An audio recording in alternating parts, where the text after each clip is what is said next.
2007 December 31 ബാംഗ്ലൂരിനടുത്തുള്ള കലാസിപ്പാളയം എന്ന ഒരു സ്ഥലത്തെ ഒരു ജുവലറിയിലേക്ക് ഒരു സ്ത്രീ കടന്നു വരികയാണ്. അവർ കുറച്ച് സ്വർണം വിൽക്കുവാനാണ് അങ്ങോട്ട് വന്നിരിക്കുന്നത്. ഇവരുടെ പെരുമാറ്റത്തിൽ സംശയം തോന്നിയ ആ ജുവലറിക്കാരൻ അവരെ അനുനയത്തിൽ അവിടെ നിർത്തിയിട്ട് നേരെ പോലീസിനെ അറിയിക്കുകയാണ്. അന്ന് ബാംഗ്ലൂർ സിറ്റി പോലീസ് കമ്മീഷണറായിട്ടിരിക്കുന്നത് കെ അച്യുത റാവു ആണ്. അദ്ദേഹം നേരെ SI ആയിട്ടുള്ള ഉമേഷിനെ കൂട്ടി ആ സ്ത്രീയുടെ അരികിലേക്ക് വരികയാണ്. ഇത്രയും വലിയ ഒരു സന്നാഹം അവിടെ വരണമെങ്കിൽ എന്തായിരിക്കും കാരണം?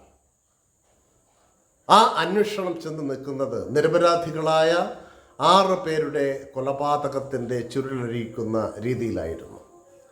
ബാംഗ്ലൂർ നഗരത്തെയും പരിസര പ്രദേശങ്ങളെയും കിട്ടുകിട്ടാവുറി വിറപ്പിച്ച ഒരു അസാധാരണ കൊലയാളിയായ ഒരു സ്ത്രീ. അവരെയാണ് അന്ന് ആ ജുവല്ലറിയുടെ മുൻപിൽ വെച്ച് പോലീസ് അറസ്റ്റ് ചെയ്തത്. സാധാരണ ഒരു മോഷണം എന്നുള്ള ക്രമത്തിൽ തുടങ്ങിയ അന്വേഷണം ആ സ്ത്രീ ഏറ്റുപറച്ചിലോട് കൂടി ആ സ്ത്രീ ഏറ്റുപറയാൻ തുടങ്ങിയപ്പോൾ പോലീസിന് പോലും ഭയമുണ്ടാവുന്ന രൂപത്തിലായ കാര്യങ്ങൾ. ബാംഗ്ലൂർ നഗരത്തിൻ്റെ വിവിധ പ്രദേശങ്ങളിലായി നടന്ന 6ഓളം കൊലപാതകങ്ങൾ, അതിൻ്റെ പിന്നിൽ പ്രവർത്തിച്ചൊരു സ്ത്രീയാണ് തങ്ങളുടെ മുമ്പിൽ നിൽക്കുന്ന ആ സ്ത്രീ എന്നറിഞ്ഞപ്പോൾ അവർ ഞെട്ടിപ്പോവുകയാണ്. അവരുടെ പേര് കെമ്പമ്മ എന്നായിരുന്നു. ഭർത്താവുമൊത്ത് വളരെ സമാധാനപൂർവ്വം ജീവിതം നയിച്ചു വന്നിരുന്ന കെമ്പമ്മയ്ക്ക് അമിതമായ ധൂർത്തിലും ആഡംബരത്തിലും വലിയ താല്പര്യം വരികയാണ്. ഭർത്താവ് ഇതിന് നേരെ എതിരായിരുന്നു. അങ്ങനെ അവർ തമ്മിൽ തെറ്റി കെമ്പമ്മ വീട് വിട്ടിറങ്ങുകയാണ്. വീട് വിട്ടിറങ്ങി തെരുവിലേക്ക് പോയി വേശ്യാവൃത്തിയോ അങ്ങനെയൊന്നുമല്ല അവർ ചെയ്തത്.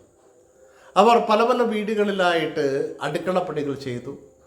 ചില ജുവലറികളിൽ തട്ടാന്മാരുടെ ഒപ്പം കൂടി സ്വർണ്ണപ്പണിക്ക് സഹായിച്ചു.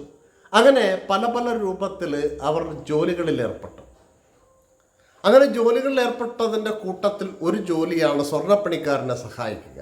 അവിടെ നിന്നാണ് അവർ സൈനൈഡിൻ്റെ പ്രത്യേകതകൾ മനസ്സിലാക്കുകയും അത് കൈക്കലാക്കുകയും ചെയ്തത്.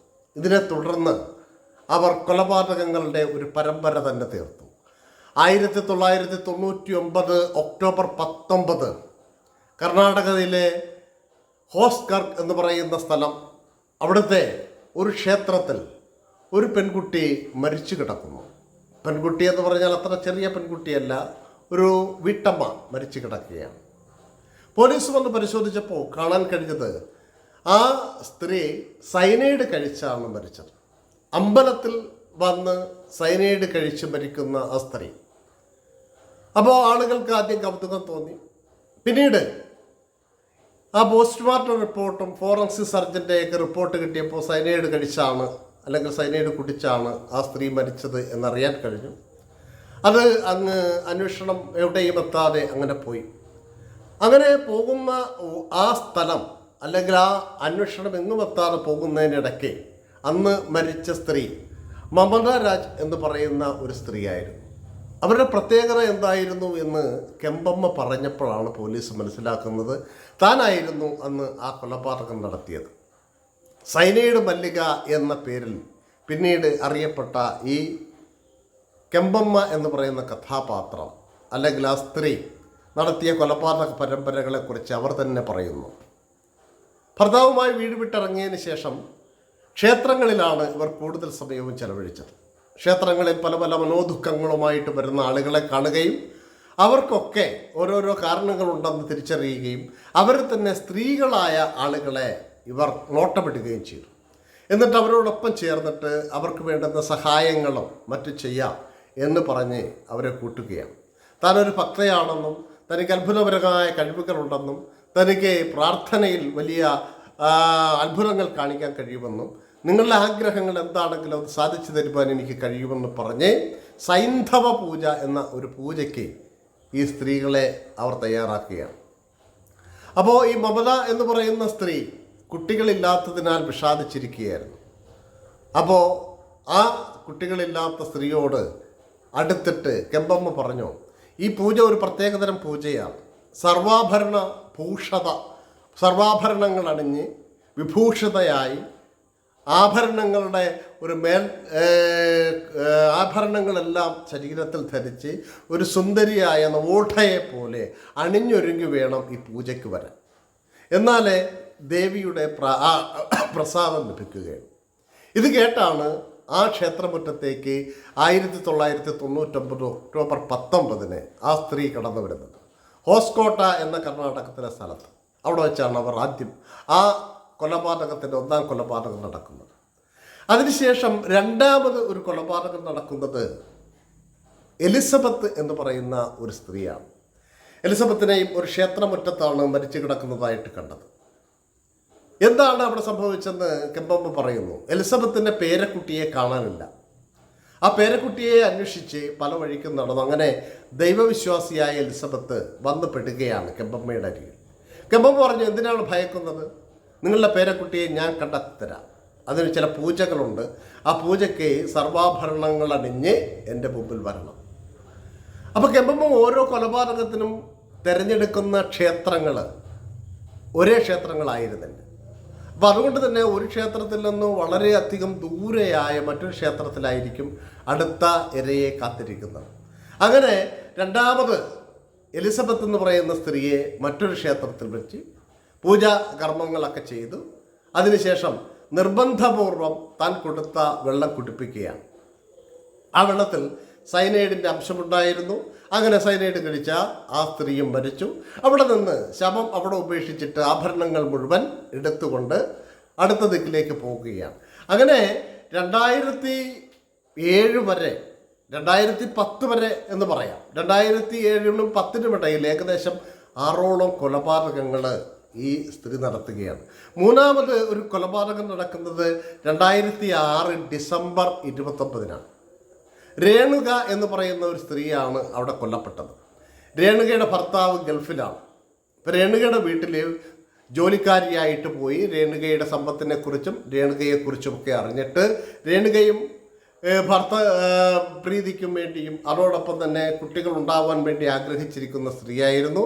അങ്ങനെ രേണുകയെയും അവർ ഒരു ക്ഷേത്രത്തിലേക്ക് നയിച്ചു. അവിടെ കൊണ്ടുവന്ന് സൈനൈഡ് കൊടുത്ത് കൊല്ലുകയാണ്. പിന്നീട് ഇതേ കാറ്റഗറിയിൽ 2 പേരെ കൂടെ കൊല്ലുന്നു. ഒന്ന് ഒരു നാഗവേണി എന്ന് പറയുന്ന സ്ത്രീയാണ്. നാഗവേണിക്ക് കുട്ടികളില്ലാത്ത ഇത്തരം സ്ത്രീകൾ അമ്പലത്തിൽ വരുന്നു, അമ്പലത്തിൽ പ്രാർത്ഥിക്കുന്നു, പ്രാർത്ഥന കേൾക്കുന്നു, ഇത്തരം ആൾക്കാരെ കണ്ടെത്തുന്നു, അവരെ ഏതെങ്കിലും ഒരു ക്ഷേത്രത്തിലേക്ക് ക്ഷണിക്കുന്നു, ആ ക്ഷേത്രത്തിൽ വെച്ച് അവരെ കൊല്ലുന്നു. 5ാമത് മുനിയമ്മ എന്ന് പറയുന്ന ഒരു സ്ത്രീയെ, അവരല്പം പ്രായമുള്ളൊരു സ്ത്രീയായിരുന്നു. ആ പ്രായമായ സ്ത്രീയെയും ഇപ്രകാരം കൊല്ലുന്നു. ഇങ്ങനെ നിരന്തരം 6ഓളം കൊലപാതകങ്ങൾ ഇവർ നടത്തിയതിന് ശേഷം, ഈ കൊലപാതകങ്ങൾക്ക് ശേഷം ഈ ശവം അവിടെ ഉപേക്ഷിച്ചിട്ട് നേരെ ആഭരണങ്ങൾ വഴിച്ചുകൊണ്ട് പോകുന്ന രീതിയാണ് ഈ കെമ്പമ്മ കാണിച്ചിരുന്നത്. എന്തുകൊണ്ടാണ് ഇവർ ഇങ്ങനെ ചെയ്തത് എന്ന് പോലീസ് അന്വേഷിച്ചു. സാധാരണ ഇപ്രകാരത്തിൽ ഒരു സീരിയൽ കില്ലർ വരണമെങ്കിൽ അവർക്ക് അവരുടെ കുട്ടിക്കാലമൊക്കെ വളരെ കുഴപ്പം നിറഞ്ഞതോ അല്ലെങ്കിൽ ആരോടെങ്കിലുമൊക്കെ പകയോ വിദ്വേഷമോ ഒക്കെ ഉണ്ടാവണം.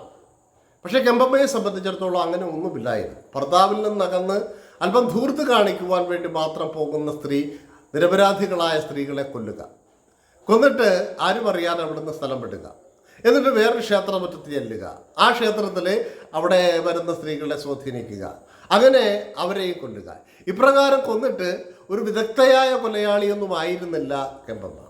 കാരണം എന്താണെന്ന് ചോദിച്ചു കഴിഞ്ഞാൽ ഈ കൊലപാതകങ്ങളൊക്കെ നടന്നിട്ട് ശവശരീരം അവിടെ തന്നെ ഉപേക്ഷിച്ചിട്ടാണ് ഇവർ പോകുന്നത്. ഒരു വിദഗ്ധയായ കൊലയാളിയാണെങ്കിൽ താൻ ചെയ്ത കൊലപാതകം മറ്റാരും അറിയാതിരിക്കുവാൻ വേണ്ടിയിട്ട് ആ കൊല നടന്ന സ്ഥലത്ത് തന്നെ ഒന്നെങ്കിൽ ആ ശവം ഒളിപ്പിക്കുകയോ കുഴിച്ചിടുകയോ ഒക്കെ ചെയ്യും. അങ്ങനെയൊന്നും ചെയ്യാതെ കൊന്നതിന് ശേഷം ആഭരണം എടുത്ത് പോകുന്ന രീതിയാണ് ഉണ്ടായിരുന്നത്. ഏതായാലും 5ാമത്തെ കൊലപാതകത്തിൻ്റെ പിടുത്തം വീഴുന്നത് ഞാൻ പറഞ്ഞ ഈ 2010 കൂടിയ 2007 ഡിസംബർ 31-നാണ്. കലാശിപ്പാളയത്ത് വെച്ചാണ്.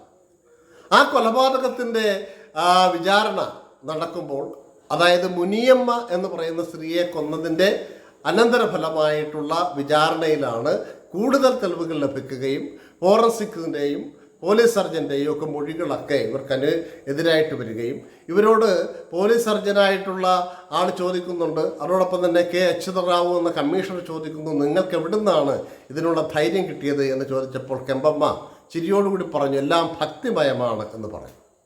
അങ്ങനെ ഭക്തിയുടെ മറവിൽ ആളുകളെ ആവേശം കൊള്ളിച്ച് ആളുകളെ കൊല്ലുന്ന കെമ്പമ്മ വധശിക്ഷയ്ക്ക് വിധിക്കപ്പെട്ടു.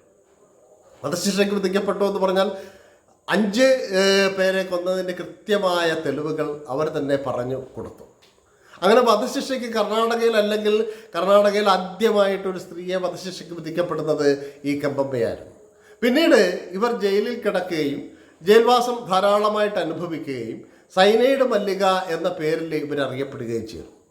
ആ സൈനൈഡ് മല്ലികയുടെ കൊലപാതക പരമ്പരകളെ തുടർന്ന് ജനങ്ങൾ ഭീതിയിലാകുകയും ക്ഷേത്രങ്ങളിൽ പോകാൻ പഠിക്കുകയും ചെയ്തിരുന്ന സമയത്ത് പോലീസ് ഇവരെ പിടിക്കുകയും ഇവർക്കെതിരെയുള്ള FIR വളരെ ഭംഗിയായിട്ട് കൈകാര്യം ചെയ്യുകയും അതിൻ്റെ അടിസ്ഥാനത്തിലാണ് വധശിക്ഷയ്ക്ക് വിധിക്കപ്പെടുകയും ചെയ്തത്.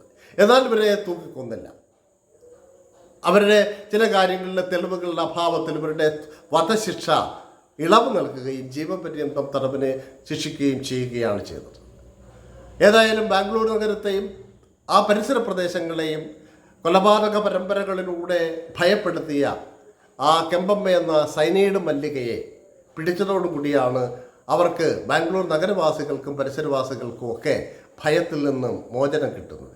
എന്തിനു വേണ്ടിയാണ് ഇത്രയും കൊലപാതകങ്ങൾ ചെയ്തത് എന്ന ചോദ്യത്തിന് ഒരേ ഒരു ഉത്തരമേ അവർക്കുണ്ടായിരുന്നുള്ളൂ. ആർഭാടത്തോടു കൂടി ജീവിക്കുക, ആനന്ദത്തോടു കൂടി ജീവിക്കുക, കരുതിയിരിക്കുക. നമുക്ക് ചുറ്റുപാടും ഇത്തരം ചില ആളുകളുണ്ട്. നന്ദി, നമസ്കാരം.